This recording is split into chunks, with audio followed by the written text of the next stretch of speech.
یہ پاکستان کا مستقبل کا الیکشن ہونے والا ہے. ایسا کبھی بھی پاکستان کی تاریخ میں الیکشن نہیں ہوا. تو انشاءاللہ سر، اب مجھے تو اپنی قوم کو میں جانتا ہوں. 27 سال پہلے پارٹی شروع کی تھی اور میں نے آہستہ آہستہ دیکھا کہ قوم کو جاگتے ہوئے. اور جو بھی فخری صاحب نے بات بالکل ٹھیک کی کہ ہم ایک ہجوم کو قوم بنتے دیکھ رہے ہیں، اور جب وہ قوم بن جاتی ہے پھر سے میں آپ کو کہتا ہوں کوئی اس کو شکست نہیں دے سکتا. دیکھیں ہم نے کرنا کیا ہے. ہم نے صرف ایک کام کرنی ہے، اور پھر کبھی ایک چیز نہ بھولیں.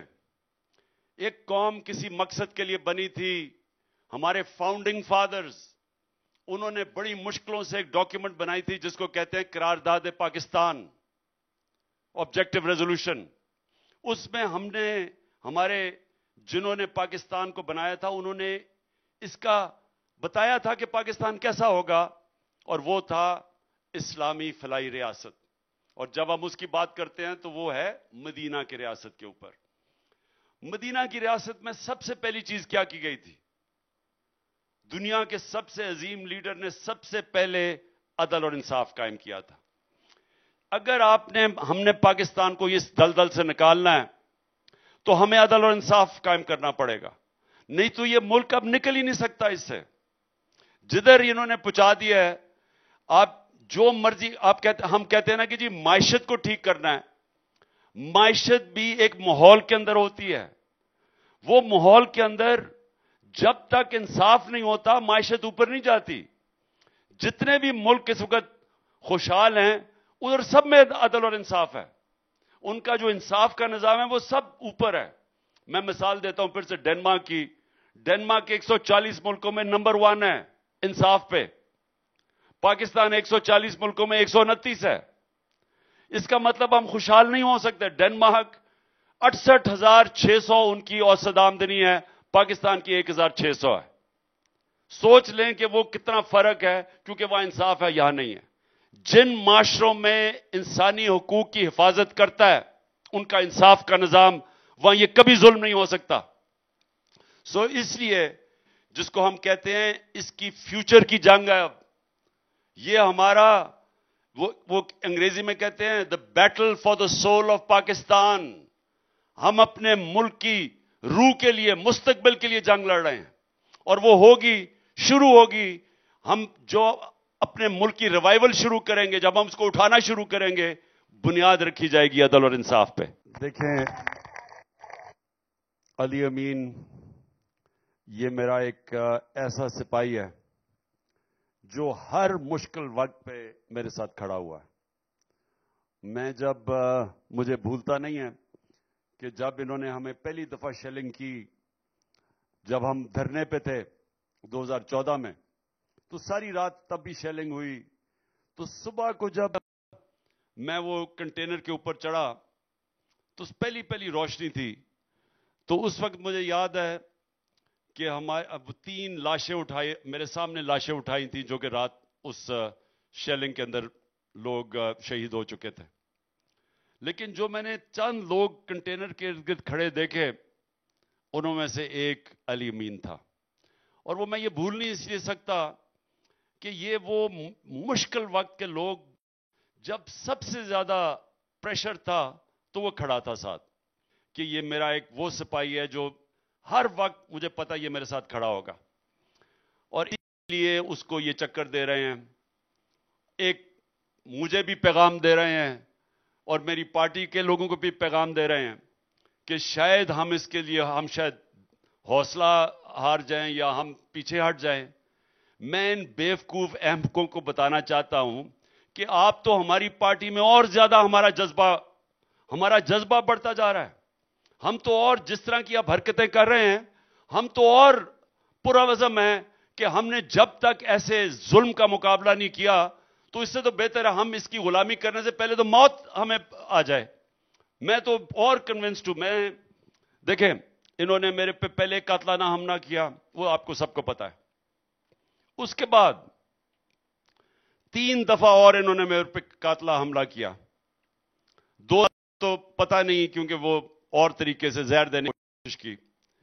ایک دفعہ جو انہوں نے مجھے خاص طور پہ پلان کیا تھا جوڈیشل کمپلیکس میں اسلام آباد میں، اللہ بچانے والا ہے، زندگی موت اس کے ہاتھ میں ہے. انہوں نے پوری اپنی طرف سے پلان کیا ہوا تھا. اور میں آپ ساری قوم کو آج بتانا چاہتا ہوں کہ اگر مجھے نہ اس کی فکر، ہاں احتیاط کر رہا ہوں لیکن مارنے کی تو مجھے کوشش کر رہے ہیں. اگر مجھے فکر نہیں ہے، میں احتیاط کرنا تو ہمارا نبی کا کال ہے کہ اپنی احتیاط کرو، لیکن میں یہ آپ کو کہہ دوں کہ جب تک میں زندہ ہوں میں ان ظالموں کا مقابلہ کروں گا. میرے کبھی اگر ان کے سامنے سر جھکانے سے بہتر ہے کہ موت. اور یہ آپ سن لو کہ کبھی بھی جب آپ آزادی کی جنگ لڑتے ہیں تو کوئی آزادی پلیٹ میں آپ کو نہیں پکڑائے گا، کوئی زنجیریں خود نہیں کھول دیتا، زنجیریں توڑنی پڑتی ہیں، آزادی کے لیے جدوجہد کرنی پڑتی ہے. اعظم سواتی جیسے ایک سینیٹر کو جو سب کچھ باہر سے کمائی کر کے پاکستان آیا، اس کو ننگا کر کے اس کو ٹارچر کریں، پوچھنے والا کوئی نہیں ہے. میں اپنی ایف آئی آر رجسٹر نہیں کروا سکا.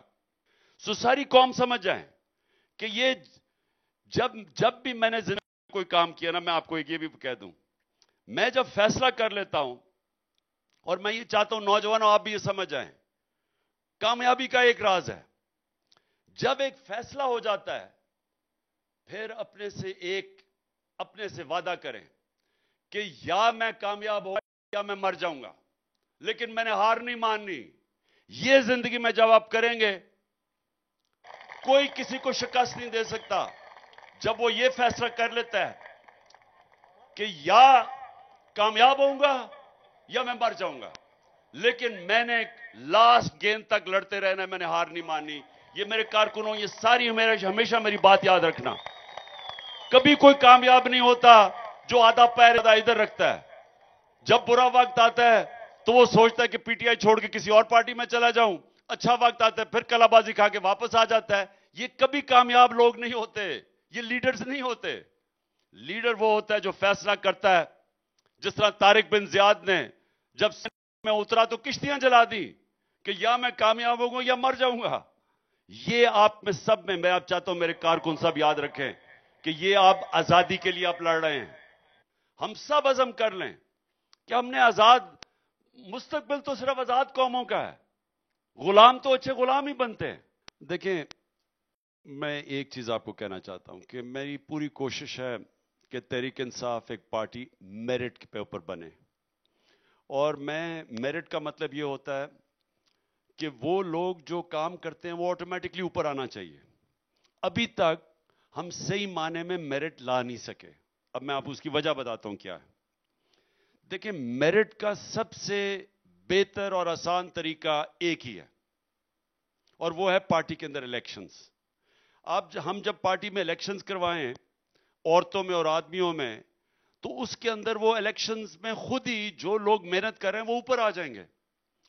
ہم نے 2 دفعہ کوشش کی الیکشنز کی. ایک دفعہ ہم نے کیا، وہ اچھے ہوئے لیکن اتنے اچھے نہیں ہوئے کیونکہ کبھی پارٹیز الیکشنز کرواتی نہیں ہیں، تو ہمارے سامنے کوئی ماڈل ہی نہیں ہے الیکشن کروانے کا. پھر ہم نے دوسرا ماڈل ڈیولپ کیا، وہ ہونے لگا تھا تو جنرل الیکشن کی طرف چلے گئے. میں 2018 کی بات کر رہا ہوں. اب میں جو آپ سے وعدہ کرتا ہوں وہ یہ کہ جیسے یہ الیکشنز ختم ہوں گے سب سے پہلا میرا کام ہوگا پارٹی کے اندر الیکشنز کروانا. اور اس سے کیا ہوگا، پارٹی کے اندر کارکنوں کو، خواتین کو موقع ملے گا کہ وہ پوزیشنز کے اوپر کھڑی ہوں، اور جو آپ کو ووٹ دے گا وہ، یعنی جس کو ووٹ ملے گی وہ اوپر آ جائے گا. اس کے علاوہ مجھے افسوس سے کہنا پڑتا ہے کہ اور کوئی طریقہ نہیں ہے. پارٹی ہے کدھر سے، سارے پاکستان میں آج سب سے بڑی پارٹی ہے آپ کی ماشاءاللہ. اب اتنی بڑی پارٹی کے اندر میں چیئرمین کے لیے یہ فیصلہ کرنا کہ بلوچستان میں کیا ہونا چاہیے اور پھر سندھ میں کیا ہونا چاہیے اور پھر چترال میں اور سارے اوپر گلگت بلتستان میں، یہ ممکن نہیں ہے. یہ صرف ایک ہی طریقہ ہے، اور دنیا میں یہ ثابت ہوا ہے کہ اگر آپ میرٹ لانا چاہتے ہیں تو لوگ ادھر کے لوگوں کو فیصلہ کرنے دیں کہ وہ کس کو اوپر لانا چاہتے ہیں، کس کو عہدوں پہ لانا چاہتے ہیں. اور عورتیں اور آدمی، اگر کوئی خاتون کھڑی ہونی چاہتی ہے عمران خان کی جگہ چیئرمین، تو اس کو کھڑا ہونا چاہیے. اگر لوگ ووٹ دیتے ہیں اس کو بن جانا چاہیے. اس کو میرٹ کہتے ہیں. اور انشاءاللہ یہ میرا آپ سب سے وعدہ ہے کہ الیکشن کے بعد پہلی چیز میں نے کرنی ہے پارٹی کے اندر الیکشنز. پہلے تو میں آپ سب کے سامنے کلیئر کر دوں بات. میرے مرشد تو اس وقت بشرا بیگم ہے، اور میں مرشد کے شاید آپ کے قابل نہیں ہوں. اور دوسری بات دیکھیں، سرداری نظام، یہ پرانا نظام، اس پہ کوئی شک نہیں کہ پاکستان میں ایک خاندانوں کے اندر پالیٹکس رہی ہے، اس پہ کوئی شک نہیں. لیکن جو پاکستان بدل رہا ہے، میری نظر میں وہ وقت دور نہیں ہے جب یہ ساری برادریاں، خاندان، سب کچھ پیچھے رہ جائیں گے، میرٹ صرف آگے آ جائے گی، جو جمہوریت ہوتی ہے. ہماری بدقسمتی کیا ہے کہ ہماری جمہوریت کو کبھی دیر تک چلی نہیں ہے. اگر جمہوریت چلتی رہے تو آہستہ آہستہ عوام خود ہی ان لوگوں کو سامنے لے کے آئیں گے جو میرٹ پہ ہیں. تو وہ سسٹم جس میں صفائی ہوتی ہے جمہوریت کے طریقے سے، وہ صفائی نہیں ہوئی ابھی تک. لیکن جو اب میں دیکھ رہا ہوں، اور یہ پہلی دفعہ پاکستان میں دیکھ رہا ہوں میں، کہ انشاءاللہ آپ دیکھیں گے کہ آہستہ آہستہ اوپر آنی شروع ہو جائے گی، نظریہ اوپر آ جائے گا. یہ خاندانی پالیٹکس، یہ جو جسے آپ کہتے ہیں کہ یہ جو فرزودہ نظام بیس ہوا ہے، وہی یہ دو خاندان جو شریف اور بھٹو، اور ان کے نیچے بھی خاندان چلے آ رہے ہیں، جس میں میرٹ کوئی نہیں ہے. جمہوریت نے بادشاہت کو کیوں ہرایا؟ کیونکہ بادشاہت کے اندر میرٹ نہیں تھی. جمہوریت جتنی بہتر جمہوریت اتنی میرٹ ہوتی ہے اس سسٹم میں، اس لیے وہ آگے نکل گئی.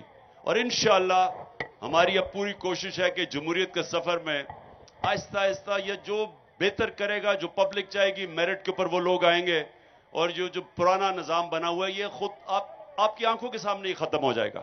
دیکھیں، سب سے پہلے تو یہ جو بچے بھی اب تحریک انصاف میں آپ کو نظر آتے ہیں، وہ کیوں آتے ہیں؟ کیونکہ ان کی والدہ کی وجہ سے. جو ہماری خواتین ہیں وہ اتنی ان میں شعور آ چکا ہے کہ وہ گھر گھر کے اندر اب انقلاب آ رہا ہے. بچے جو ہیں وہ پولیٹیسائز ہو گئے، جو کبھی پہلے نہیں تھے پاکستان کی تاریخ میں. تو یہ اس لیے کہ جب ایک قوم کی خواتین وہ جاگ جاتی ہیں، ان میں شعور آ جاتا ہے، تو وہ پھر ساری قوم کو جگا دیتی ہیں. جو میری سب سے بڑا جو میرے اوپر اثر تھا وہ میری والدہ کا تھا. اور میری والدہ وہ تھیں جنہوں نے تحریک پاکستان کے اندر شرکت کی ہوئی تھی، وہ اس کا حصہ تھیں. تو ہمیں انہوں نے بچپن سے یہ آزادی کی ہمارے اندر وہ جذبہ ڈالا تھا. اور اس لیے میں سارا وقت اپنی ساری زندگی اپنے آپ کو آزاد انسان سمجھتا تھا. مجھے کبھی غلامی قبول نہیں تھی.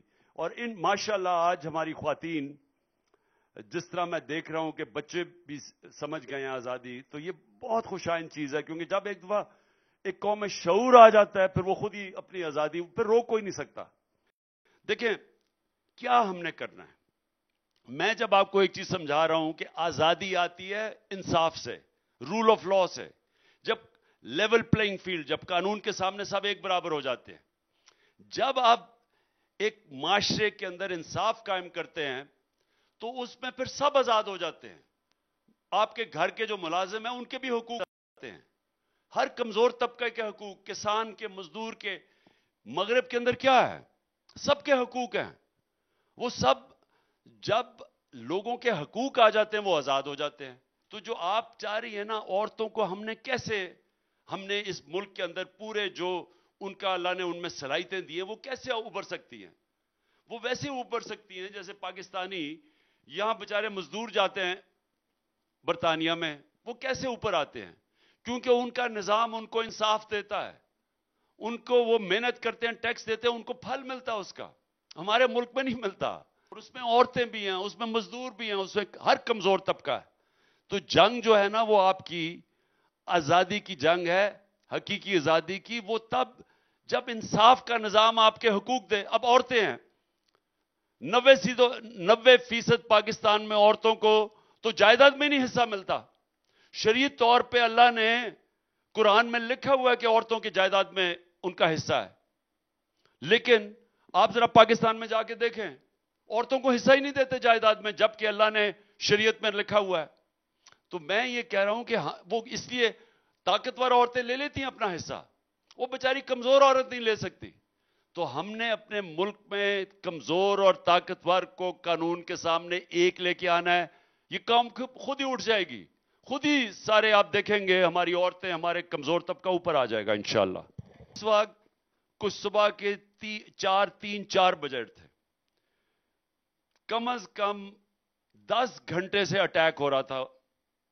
یعنی ایسے پولیس اٹیک کر رہی تھی اور رینجر اس طرح کے کشمیر فتح کرنے آ گئے، تینوں طرف سے اٹیک کر رہے تھے، اور ٹیئر گیس شیلنگ اور جو واٹر کینن اور پیلٹ گنز، تو اس سے وہ مسلسل مقابلہ کر رہے تھے. تو وہ جو یہ صرف یہ یاد رکھیں، یہ کیما کے نان دے کے ایسی چیزیں نہیں ہو سکتی. یہ صرف جذبہ اور جنون جب ایک انسان میں نظریہ ہوتا ہے وہی صرف یہ کر سکتا ہے. اسی میں سٹیمنا آتا ہے، اسی میں ایک تھکا ہوا، بلکہ ان کے کئی جگہ شیلز بھی لگے ہوئے تھے نوجوانوں کے، اس کے باوجود یہ کھڑے تھے وہاں. یہ تنخواہ کے اوپر ایسا نہیں ہو سکتا. تو میں یہ چاہتا ہوں کہ ہمارے نوجوان سارے دیکھیں کہ یہ جذبہ اور جنون انسان کو کدھر لے جاتا ہے. قومیں بنتی ہیں جنون سے. قومیں بیکاریوں کی طرح بھیک مانگ کے اور یہ سجدے کر کے گھٹنوں کے اوپر نہیں بنتی، اور قومیں بناتی ہیں ایسے نوجوان.